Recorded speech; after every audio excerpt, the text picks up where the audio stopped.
back to Nowhere Bound Touring. We're here at my family's avocado farm as it's avocado picking time and it's a lockdown, so we're stuck. Yeah. So I'm going to give him a hand and help out picking while we're here. The reason why we're here is obviously not avocado picking, but we're going to do a review on our truck. We've had the truck for 2 years, 1 year full time on the road, so I think that we're well and truly qualified now. So we're going to break it up into 3 parts. The first part, I'm just going to review all the standard Isuzu stuff. The good things, the bad things, problems we've found and so on. Second part, we're going to have a look at the all-terrain Warrior modifications. The third part is we're going to look at the modifications that we did that we thought suited us at the time, and we'll let you know how they're gone, what we've had to change, and what we think of them. So let's get on with it.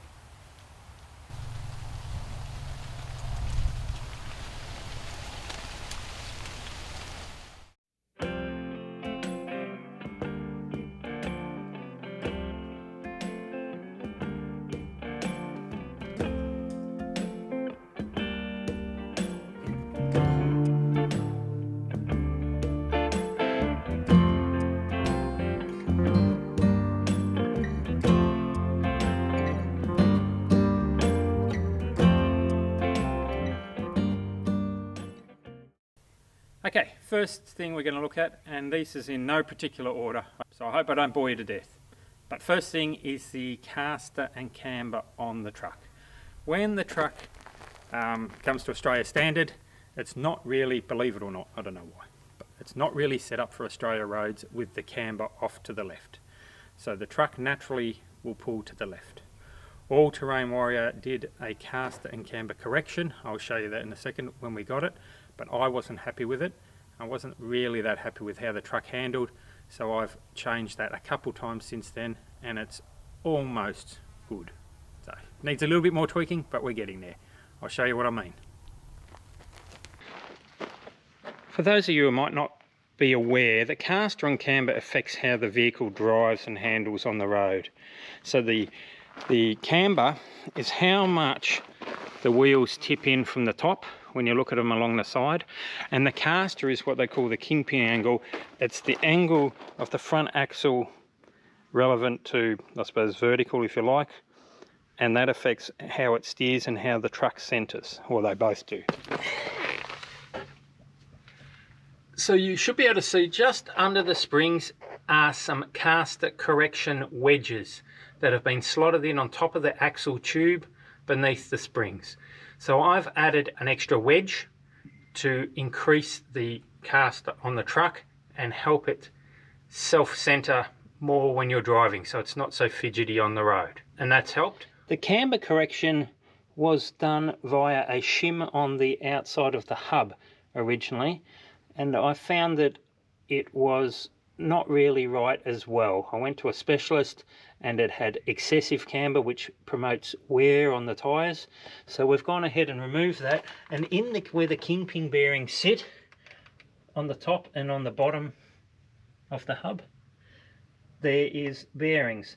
So we've gone and put an adjustable bearing locator in it, so you can adjust that camber, and it also affects the caster a bit as well. And it's adjustable. You have to take it all apart to adjust it, but you can adjust it to suit what you want. So it is much, much better with that kit. The camber issue on the truck is known to Isuzu, and we approached them because I heard it was a warranty issue, which it is. So when we approached them, they denied our warranty because we had the super single wheel conversion on the truck. So I suppose you could say it is a modification. It does enhance the problem. So that's why they said, bad luck, we're not giving you a warranty. But we went ahead and had it fixed anyway because I wasn't having it the way it was. And it cost about $700 to do the complete job, and it is much better, like I said. So that's that done. The next little issue that we had was a broken front CV. We're not sure when it actually broke. We weren't doing anything bad whatsoever, so theoretically it shouldn't have broken. I don't know why it broke. Probably broke when we were forward driving. You could say we had bigger wheels, which puts more stress on it, but regardless, Isuzu replaced it under warranty, and we've had no more problems with that since. So that's good, we're happy with that. although I'm not that happy with, I don't know why it broke in the first place. So hopefully we don't have any more problems with the CV. Nobody else has heard of one breaking or problems with it, so we don't really know why it occurred. The AMT and the auto, we get lots of questions about the automatic manual transmission. We've had no problems with it, besides when we first got the vehicle and started towing the van with the truck at full weight. We had overheating issues. An alarm comes up for overheating on some very hot days. It was about 40 something degrees and it just kept on overheating. So to solve that issue, we made our auto cooler.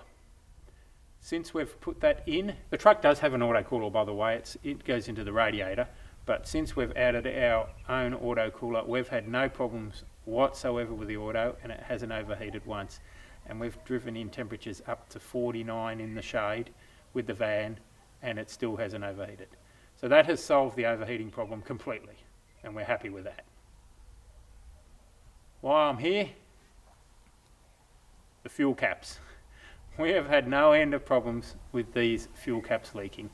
I went and spoke to Isuzu about it, and they gave us 2 brand new fuel caps under warranty, and I've put them on and they still leak. So I've got no idea why they're leaking. We've spoken to All Terrain Warriors about it, and they've checked tanks, and some leak and some don't. So they have got a set of tanks with caps that don't leak, and they've offered to replace our tanks for us, which I greatly appreciate, with tanks and caps that don't leak.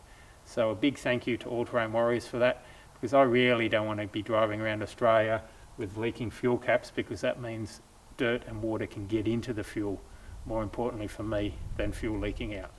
So when we can get up to All Terrain Warriors in Queensland, we'll replace the tanks and the caps, and that should be the end of that. A big thanks to all the viewers who helped us try to solve the problem. They had numerous ideas about the tanks pressurising and all sorts of things like that we looked at to try and work out what the problem was. So thank you very much. There's an example of the leaking fuel cap. Leaks forever, both sides.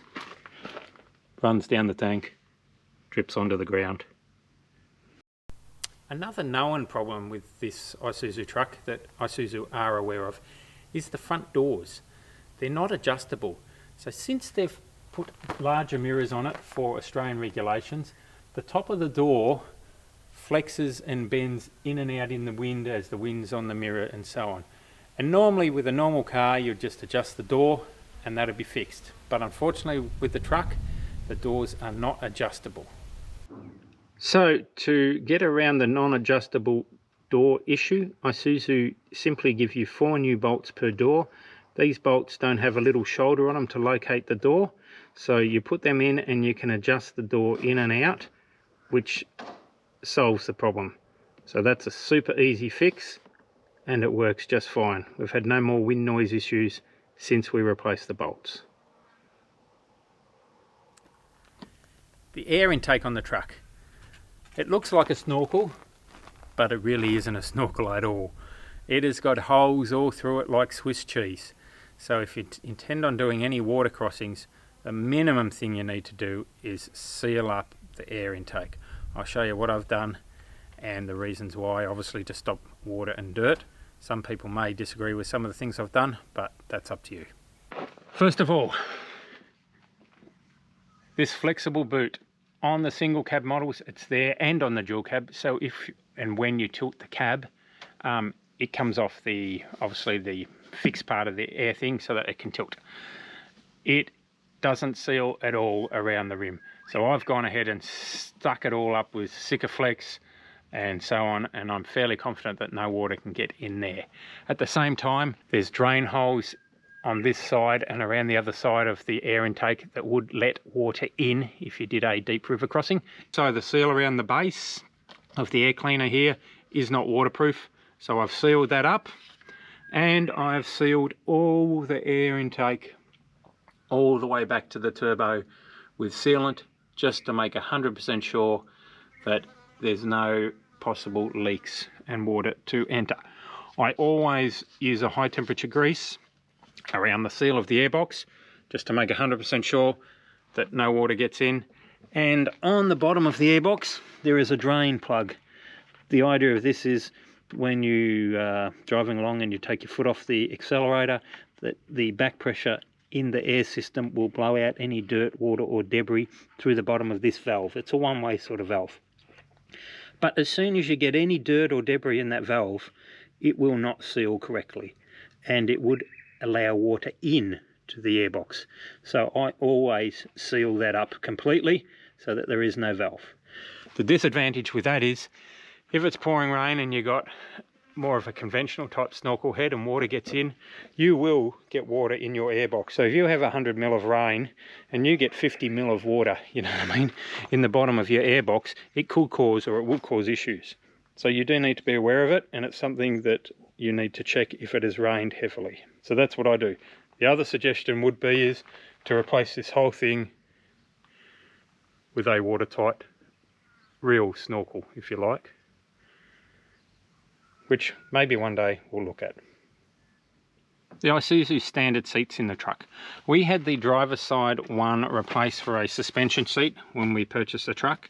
It is not standard in a dual cab, but it is standard in a single cab. Both the seats do a okay job at the best. So they're not the most comfortable seat in the world. If you're sitting in here for 6 hours or more when you're driving, you feel like it is absolutely enough. My recommendation is, if you can, would be to get replacement seats. The reason why we didn't get replacement seats is that, unfortunately, because of the design of the floor and the height here, the only seat that you can fit in is the lowest profile suspension seat that you can get, which was about 50 millimeters higher than this one. And Catherine's legs couldn't reach the pedals with an extra 50 millimeters high. If you're a shorter statured person, a replacement seat might not be an option for you. But if you're a little bit taller, I would definitely get replacement seats. I believe they also make one for the passenger side in the dual cab now. I will get them if you can afford it, definitely. While we're looking in the cab, the dash. I've never had a dash mat before, but in this vehicle, the dash constantly reflects straight on the windscreen, and it always makes it more difficult to view. Gone ahead and bought a dash mat, and unbelievably, it's great.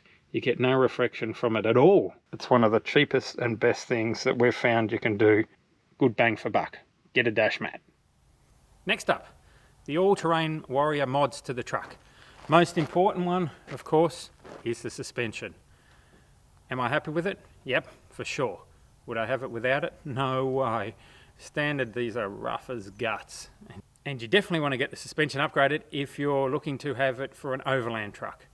We've got the airbags in the front, which I think are a good idea, but they do have some little problems. Those airbags are not airbags like you might think as a spring, but they're just an airbag bump stop. Since the suspension travel on the front is not that high, they put the airbag in there so you don't have a bump stop, and when you hit it you get the harsh jarring through your body. It's more of a softer bump stop. The only problem is there's such a small capacity airbag. If you have any leaks, they go flat really quickly, and we're constantly pumping them up. But they must have a leak somehow, and they just constantly go flat. But anyway, are they worth it? I think so. Just need to sort out the leaks. Next is we've got the radiator splash guard for the truck, because the radiator hangs down quite low under the front, and you'll see it on the standard truck. It's prone to sticks and stones and everything, so we've got the splash guard. There's been no problems with airflow or heating, even towing the van fully loaded, so we haven't had any problems with that. Some people suggested that it wasn't good and it wouldn't work. I haven't had any problems, so I'm happy with that. I'll get that again. Same with the aircon guard. You'll see where the aircon hangs right down, prone to sticks and so on. We've got a guard on it. We've had no problems with it. You can see the radiator splash guard in between the springs there. Stops all debris, dirt and sticks from getting the radiator. It would also stop a lot of spinifex grass seeds if you're in the desert, although they would still get in there somehow. The air conditioning condenser guard does its job. Definitely I would purchase that again. We elected to get the ATW full bar when we got the truck. We've had no problems with it, although we haven't run into anything, so I can't see how robust it is, but it's all good. None of the lights have fallen off on the corrugations. They've got bracing under the light brackets and so on, which is great. Got their winch cradle. The winch is a 25,000 pound Sherpa, or an 11-ton Sherpa winch. We've used them. They're okay. They are connected to the truck electrical system. Originally I thought that was a great idea because they're 24 volt, then half the current, so you don't have to worry about your cables as much. But now, since using them, I think that the truck electrical system and the batteries really can't handle a winch, and I would definitely get a 12 volt winch and connect it to my house batteries or the canopy batteries instead of to the truck electrical system. That way you get a lot more battery capacity and it will help your winch. When using the winch just on the truck electrical system, it often comes up with a low voltage alarm and the winch starts to slow down. Sometime in the future I'll have to get some larger batteries for the truck. They're not the biggest batteries, so we can modify and put some larger ones down there, which will help the winch. The truck batteries are a smaller battery. They're about a 75 ampere hour, where we could be fitting in about a 120 ampere hour if we modify the cradle a little bit. So when they're due for replacement, we'll definitely do that. Also the rear winch is the same. We've got a 11-ton or a 25,000 pound Sherpa rear winch. We've used that, believe it or not for the truck, but to repair things on the caravan, straighten out bent caravan legs and so on. So that has been useful for that. And it also operates the rear wheel carrier up and down. The rear wheel carrier and the rear bar have been great. There's been no problems with them. We've had to modify the carrier to suit our new thinner tyres. We're putting a spacer here and so on. But depending on what option you get with All Terrain Warriors, how the carrier is set up. When we purchased a truck, we elected to also get the All Terrain Warrior roof rack with solar panels and the front bar. Both of those have been great. We've had no problems with any of the roof rack or the bar work at all. They originally had a little issue with the front with wind noise. They put a wind deflector across the front of the bar there to stop the wind noise. So if you are getting one, make sure that you speak to them about a wind deflector, or ensure that they've done testing with the bar if they've altered it. The rear tray. The All Terrain Warrior tray is a great tray. It's suspension mounted, so it's mounted on springs so that the chassis can flex independent of the rear tray, which is great because even though you've got those springs, it still flexes enough to bind up the doors on our rear canopy if you're in an extreme situation. The doors are harder to open and they catch a bit. But apart from that, the tray, the construction is all good. It's all rhino coated, or whatever you want to call it, to prevent rust underneath the steel. It's their mounting kit. It's a good option, I think. The front diff on our truck has been replaced with the All Terrain Warrior auto biasing front diff. So essentially it's a mechanical limited slip diff on the front that locks up when it's got torque across it. It definitely works. You can feel it in slippery conditions, but if one wheel is off the ground, it will not drive the wheel that is in contact with the ground. The wheel that is in the air will just spin. It's one of the design compromises with this sort of diff. But if both wheels have got some traction, it's great. You can feel it trying to claw its way along the road or the track. Would we get the front diff again? If I had a choice, well, we didn't have a choice when we purchased it. There was no other options, but I believe there's a locking front diff available now, like an air locker. I always loved my air lockers previously, and I would always get an air locker if I have the choice. So it's the same with this. Would I get it again? No. If I could get an air locker, if I couldn't get an air locker, yes, I will get it again. Tyres. As you're most likely aware, we have had a fair few issues with tyres. I'm not going to go all into it here. There's probably plenty of information that we've put out about tyres. But basically, my current understanding is the tyres we've got for the truck are probably the best that we can get at the moment to suit our situation. We've got a heavy truck, there's definitely no denying that. It is within all the specifications and weight limits of the Australian rules, so there's no problems with that, but the problem is with the tyres. We've found that with the 37-inch tyres, if you have a heavy truck, they are just not robust enough to last. They will fail from my experience. The tyres we've got now hopefully will not fail. They are a compromise, they are a truck tyre. They're not going to perform as well off-road, they're not going to perform as well in the sand, and they have got a lower ground clearance because they're a 35-inch tyre. But the main thing is that they're robust, they last, and they don't fail every day. So we're going to give these tyres a good try, good workout, and see how they go. Since these tyres are not quite as aggressive and well suited to mud and clay driving as the previous tyres, we've had to go to a few different options, a little bit out of the box thinking, to improve their ability. We'll cover that next week when I review all of our recovery gear. So check that out if you're interested. We have had a ton of questions about our tyres, of course. One of them being how these new tyres perform compared to the older 37-inch tyres. Well, I'm glad to say that they perform better than I thought. On the road, they definitely perform better. They've got better braking and cornering, as you would expect. They're definitely quieter, as you would expect. On dirt roads, they're better. On rough dirt roads, they're better. On very rough dirt roads, I can't really say yet. I think they're going to be a harsher tyre. But saying that, we had these truck type tyres previously with steel rims, and they were a lot harsher from what I remember compared to these ones with the alloy rims. So I think the alloy rims help a lot to do with the ride, feel and comfort compared to the old heavier steel rims. So from my current experience, I would definitely only go alloy rims, and maybe the Toyo tyres are a little bit different, or they feel better compared to the previous good ride tyres that we had. So in a bit of a roundup or a sum up, if you're going to go truck tyres, I'll definitely go this combination with the alloys and the Toyos. They seem really good at the moment. But, of course, we'll let you know how they go. Okay, just to sort of quickly run through the mods that we did.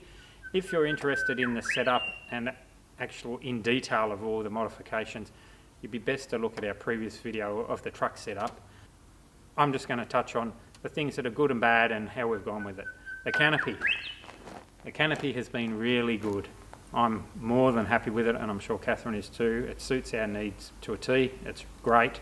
We've had no problems with it, except it is starting to wear a little bit.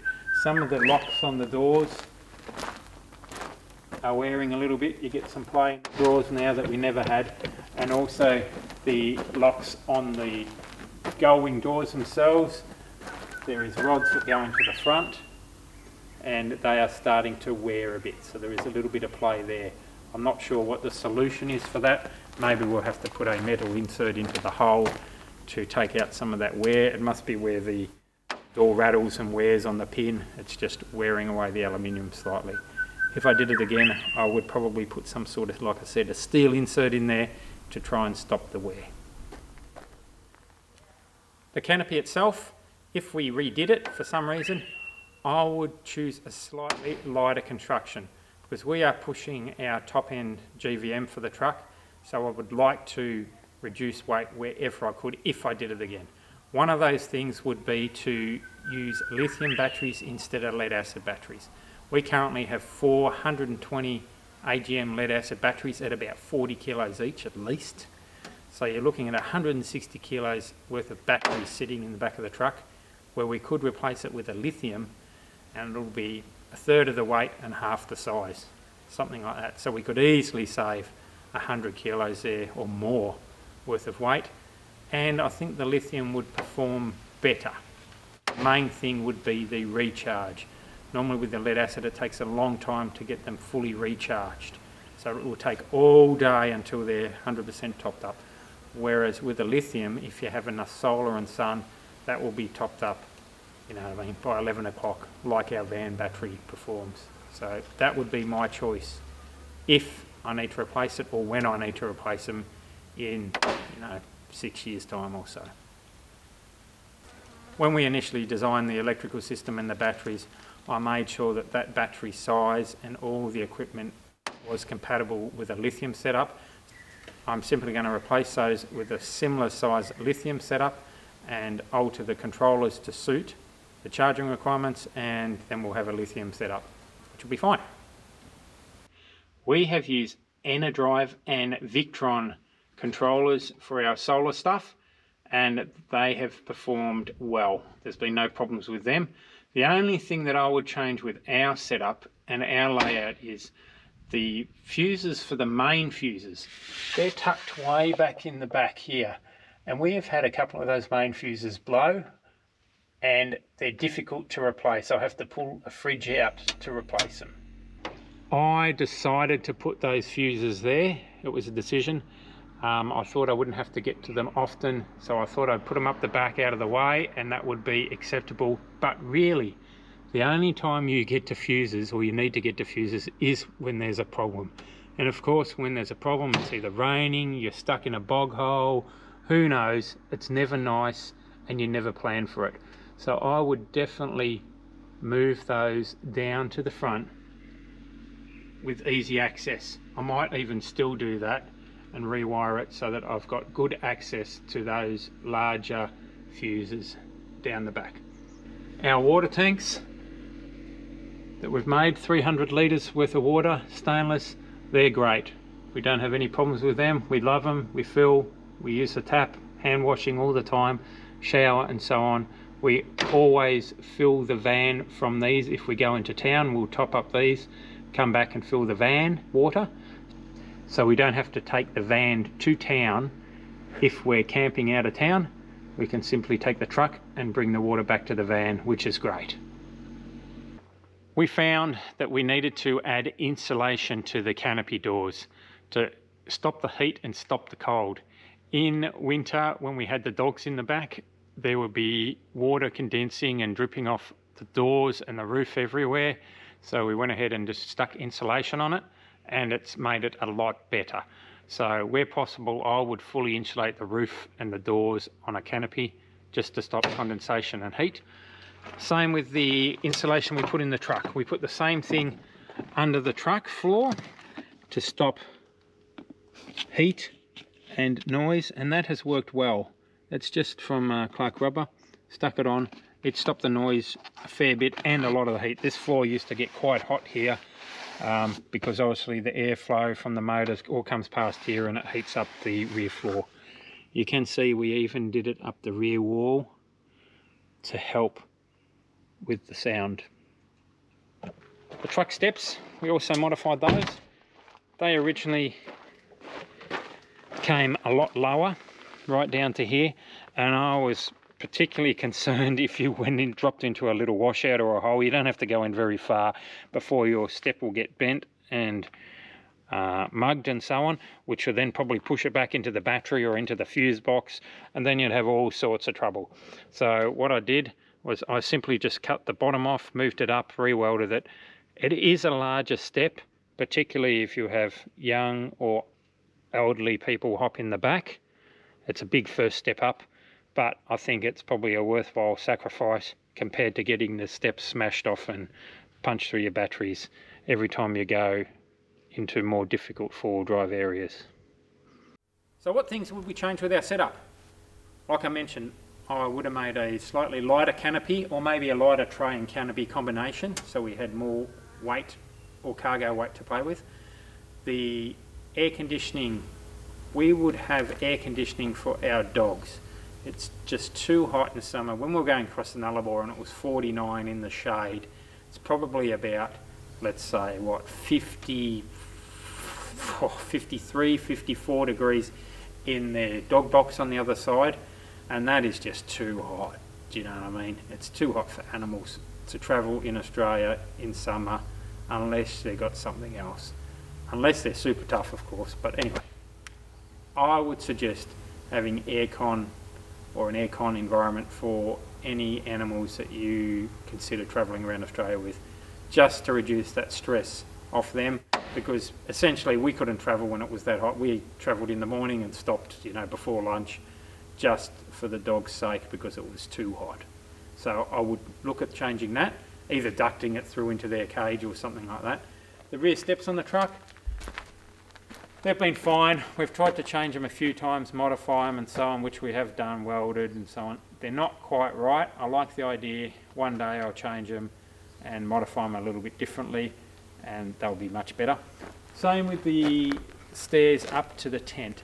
They're actually a little bit too narrow to step both feet on the same rung together, so you can only put one on one and it becomes difficult. If they're a little bit wider, you could put 2 feet on one rung and that would make it easier. So maybe one day we'll look at changing that. The last thing I'd like to alter or change is something that I haven't mentioned before, but we have had a problem with it and I do want to sort it out somehow, and that is the front CV boots on the front axle on this truck. They're super exposed to sticks particularly. They're a rubber boot, they're only very thin and they're in a dangerous position. So I'd love to make a guard around them, or I will make a guard or find a guard around them to stop that problem. On the Mitsubishi trucks they come, or I think they come standard with a guard around there, or you can order it as an option. So I definitely want to do something like that around those boots. I'll show you them now and you'll understand exactly what I mean. So looking under the front of the truck, you can see these CV rubber boots here. They're just a thin rubber boot and they're super prone to getting stick damage.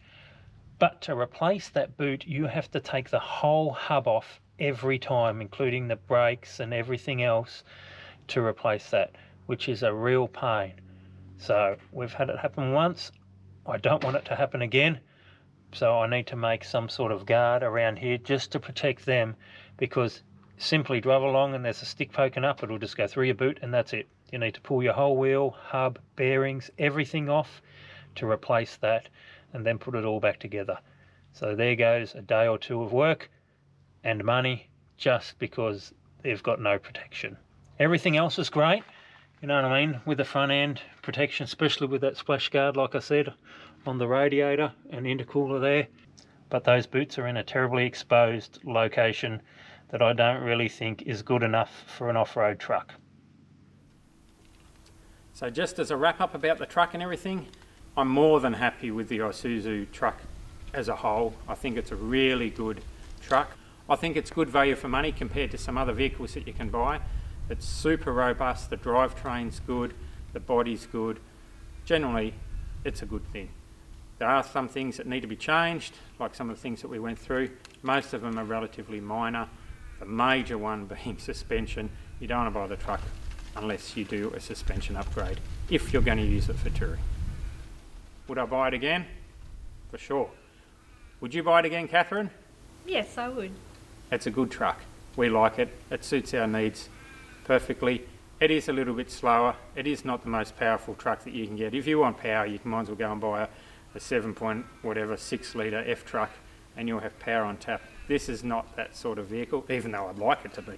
And here's our home on the avocado farm for God knows how long. Until lockdown lifts, I guess. Next week, we'll be doing a full video on all the recovery gear we carry for the truck. So we hope to see you next week for our recovery gear episode. So make sure you subscribe to get the reminder and give us a thumbs up if you think we're doing okay.